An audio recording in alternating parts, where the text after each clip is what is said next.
জন্মদিন। এটা আমি জানি আমার কাছে সম্মানিত একজন আপু আপনি কোথা থেকে এখন? ওই কারণে আজকে আমি এখানে হ্যালো আপু, আপনি কোথা থেকে আসছেন? ও আচ্ছা তাই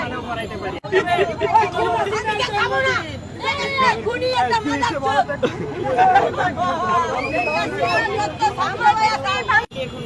পালায় গেল কেন?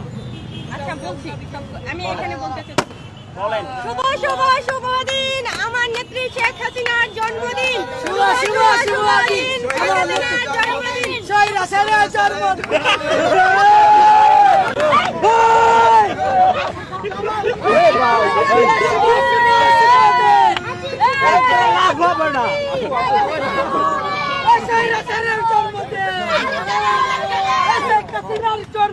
আপু একটা বাইট দেন আমরা